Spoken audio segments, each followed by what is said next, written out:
Sreenarayana Guru open സർവകലാശാലയുടെ രണ്ടാമത് സംസ്ഥാന കലോത്സവത്തിന് കോഴിക്കോട് വേദിയാകും. വെള്ളിയാഴ്ച ആരംഭിക്കുന്ന കലോത്സവം 30-ന് സമാപിക്കും. കലോത്സവത്തിന്റെ എല്ലാ ഒരുക്കങ്ങളും പൂർത്തിയായതായി vice chancellor doctor Jagathiraj V P. പറഞ്ഞു. Kozhikode government arts and science കോളേജിൽ വെച്ചാണ് ശ്രീനാരായണ ഗുരു ഓപ്പൺ സർവകലാശാലയുടെ രണ്ടാമത് സംസ്ഥാന കലോത്സവം നടത്തുക. 3 ദിവസങ്ങളിലായി വിവിധ മത്സരങ്ങൾ നടക്കും. സംസ്ഥാന കലോത്സവത്തിന് മുന്നോടിയായി സാഹിത്യരചനാ മത്സരങ്ങളുടെയും വ്യക്തിഗത മത്സരങ്ങളുടെയും സോണൽ കലോത്സവങ്ങൾ കഴിഞ്ഞ ആഴ്ച സംഘടിപ്പിച്ചിരുന്നു. 5000-ഓളം പ്രതിഭകൾ സോണൽ കലോത്സവത്തിൽ മത്സരിച്ചിരുന്നു.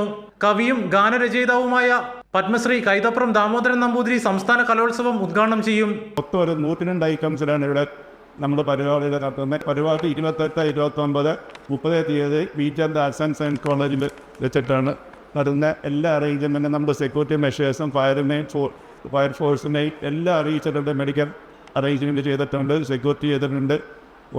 എല്ലാ എക്സ്പെക്ട് ചെയ്തിട്ട് എല്ലാ അറേഞ്ച്മെൻറ്റും നമ്മൾ ആൾറെഡി ചെയ്ത് കഴിഞ്ഞിട്ടുണ്ട്. Sreenarayana Guru open university vice chancellor doctor Jagathiraj V P. ചടങ്ങിന് അധ്യക്ഷത വഹിക്കും.